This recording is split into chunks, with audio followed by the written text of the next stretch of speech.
La ley de enfriamiento permite comprender el comportamiento de los materiales al ser sometidos a una temperatura específica y cómo es la interacción que tienen con el medio que los rodea hasta alcanzar el punto de equilibrio térmico. Es importante resaltar que todos los materiales tienen propiedades físicas diferentes que permiten que el tiempo de enfriamiento varíe. Parámetros como las dimensiones, la densidad, la temperatura del ambiente, temperatura inicial del material, la constante de enfriamiento y el tiempo característico son sometidos a consideración para la presente experiencia. Después de abrir la simulación HTML5 de la ley de enfriamiento de Newton, cuyo enlace podemos ver en la diapositiva, procedemos a seguir las indicaciones dadas por el docente. Elegir el aluminio como sustancia de referencia a una temperatura inicial menor a 100 grados centígrados y a una dimensión cualquiera. Cabe resaltar que la temperatura ambiente ya está establecida en 20 grados centígrados. Teniendo en cuenta estas recomendaciones, establecimos tipo de material aluminio, temperatura 80 grados centígrados, temperatura ambiente 20 grados centígrados y dimensión de 20 centímetros. El simulador hará una gráfica del proceso de enfriamiento del aluminio a dichas condiciones y tenemos que rellenar la siguiente tabla con los valores obtenidos. Para nuestro caso obtuvimos los siguientes resultados.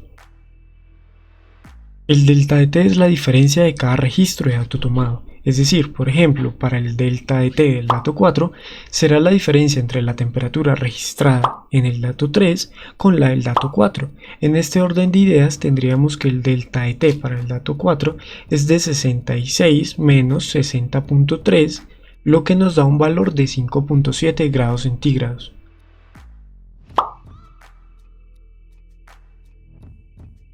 Por otro lado, la diferencia entre la temperatura inicial del material y la temperatura registrada nos va a dar el delta de temperatura. Si bien es cierto que la temperatura disminuye a lo largo del tiempo, es evidente que no lo hace manteniendo una relación lineal y cada vez será necesario más tiempo para poder bajar 1 grado centígrado hasta llegar al punto de equilibrio térmico.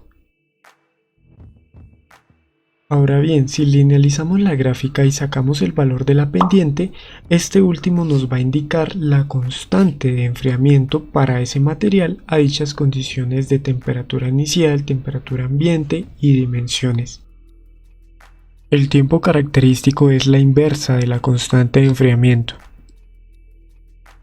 Lo que llevamos hasta el momento tenemos que repetirlo para otros dos materiales diferentes.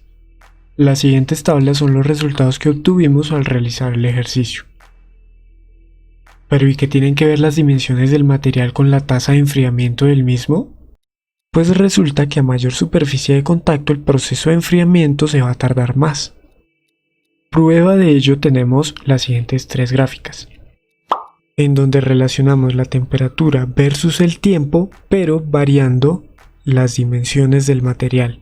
Finalmente, dentro de los mecanismos de transferencia de calor encontramos la conducción que se da por contacto directo, la convección que es posible gracias a la intervención de un fluido y la radiación que se transmite mediante ondas electromagnéticas. Para este caso en concreto, el mecanismo de transferencia de energía es la convección, pues gracias al aire, que es un fluido, se da todo este proceso. Finalmente se realizaron los cálculos y las gráficas para los tres tipos de materiales diferentes, mismas condiciones de temperatura y dimensiones. El software de simulación es bastante útil, pues nos permite ver el comportamiento de los materiales al someterlos a unas condiciones ya establecidas, además de que puede evitar errores humanos a la hora de registrar los datos. Equivalente mecánico del calor. Física 3, Universidad Pedagógica y Tecnológica de Colombia. Integrantes Oscar Iván Coronado y José Daniel Leal. Objetivos: determinar el equivalente mecánico del calor, es decir, la relación entre la unidad de energía Joule y la unidad de calor caloría, a través de una experiencia simulada virtualmente. La introducción. El calor se define como la energía que se transfiere entre un sistema y su entorno, expresado en una diferencia de temperatura entre ambos. El calor se reconoce como la energía en proceso de transferencia. Es por eso que se utiliza mayormente el Joule en el sistema internacional, para referirse a cantidades de calor. Siempre que se presenta una fricción en un sistema mecánico, Se pierde cierta energía mecánica, pero lo cierto es que se transforma en energía térmica. Joule, 1818 y 1889, fue el primero en establecer la equivalencia de las dos formas de energía. Además, encontró que una caloría es igual a 4.186 joules y un joule es igual a 0.24 calorías. Procedimiento. En el primer punto nos familiarizamos con el simulador. En el segundo punto consideramos la temperatura inicial como 20 grados centígrados.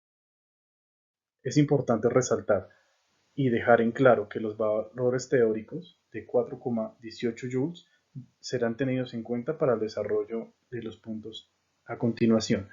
Además, la fórmula de pendiente utilizada fue m igual a y2 menos y1 sobre x2 menos x1. Además, debemos tener en cuenta la conversión de energía mecánica íntegramente en calor se expresa como la energía potencial va a ser igual al calor.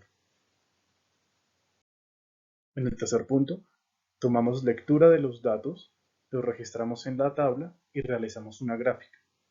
Hallamos el valor de energía potencial y de calor, despejando las ecuaciones anteriormente dadas. Además, debimos tener en cuenta, para el cuarto punto, realizamos el mismo procedimiento del tercer punto, y asimismo para el quinto punto. Las tablas nos indican las alturas, las temperaturas registradas, la energía potencial y las calorías arrojadas por cada una de las diferentes simulaciones con los valores anteriormente dados, y asimismo como las diferentes pendientes que nos dio. En el análisis, ¿qué significado tiene el valor de las pendientes determinadas en los tres anteriores gráficos? Esos valores corresponden al equivalente mecánico del calor, el cual nos indica que el calor y el movimiento son intercambiables, es decir que una determinada cantidad de trabajo podría generar la misma cantidad de calor, siempre que el trabajo hecho se convirtiese totalmente en energía calorífica. Determinar el error porcentual del valor experimental obtenido de las pendientes de los gráficos con respecto al valor reportado en la teoría, el cual, como anteriormente se había dicho, es de 4,18 joules. Entonces, a continuación tenemos los tres errores porcentuales, el cual en el primer ejercicio nos da 17,34%, en el segundo 1,196% y en el tercero 4,30%. Discuto algunas fuentes de errores que afecten el resultado. Uno de los errores más comunes, para este caso en particular, es el error por parte de los operadores al momento de tomar las lecturas, ya que al ser el primer contacto con un simulador de este tipo, se presentaron varios fallos relacionados al mismo. Segundo, los equipos de medición requieren una calibración constante para garantizar la veracidad y certeza de sus medidas. Tercero, al manejar un simulador, el error puede presentarse en el tipo de programación que se utilizó al momento de asignar las cifras o valores máximos de entrada y las aproximaciones permitidas. ¿Qué significa que el calor específico del agua sea de 4180 joules sobre kilogramo por Kelvin? El calor específico del agua es una caloría sobre gramo. Es una de las sustancias con alto calor específico y por ello regula la temperatura. Su elevado calor específico es debido al enlace de hidrógeno. El agua, al variar su temperatura, absorbe o pierde una gran cantidad de calor y solo cambia, ya sea aumentando o disminuyendo su temperatura. Defina caloría, calor y joule. Caloría es una cantidad que no pertenece al Sistema Internacional de Unidades y su función es expresar la energía térmica, señalando la cantidad de calor que se necesita con presión normal para incrementar la temperatura 1 gramo de H2O en 1 grado centígrado. En el sistema internacional, la caloría debe ser reemplazada por el julio. Una caloría equivale a 4,1855 julios, aunque su uso se conserva ya que se ha popularizado para expresar el poder energético que poseen los alimentos. El calor es la forma de energía que se transfiere espontáneamente entre diferentes cuerpos o diferentes zonas de un mismo cuerpo, que se encuentran a distintas temperaturas. Sin embargo, en termodinámica, generalmente el término calor significa simplemente transferencia de energía. Julio o Joule. Es la unidad derivada del Sistema Internacional, utilizada para medir energía, trabajo y calor. Como unidad de trabajo, el julio se define como la cantidad de trabajo realizada por una fuerza constante en newton en un metro de longitud en la misma dirección de la fuerza. No se consideran tipos de resistencia como el roce. La unidad de julio también puede utilizarse para medir el calor, el cual es la energía cinética, movimiento en forma de vibraciones a escala atómica y molecular de un cuerpo, el trabajo necesario para mover una carga de un columpio a través de una tensión, diferencia de potencial de un voltio, es decir, un voltio columbio. Esta relación se puede utilizar a su vez para definir la unidad voltio. El trabajo necesario para producir un vatio de potencia durante un segundo, es decir, un vatio segundo. Esta relación es además utilizable para definir. Como conclusiones tenemos, la capacidad calorífica de un cuerpo depende de su masa, su composición química, del estado termodinámico y del tipo de transformación durante el cual se le suministra el calor. También tenemos que la cantidad de calor producida por fricción entre cuerpos, sean líquidos o sólidos, siempre es proporcional a la cantidad de trabajo mecánico suministrado. Además, comprendemos que la energía interna de un cuerpo no depende de su movimiento. Gracias.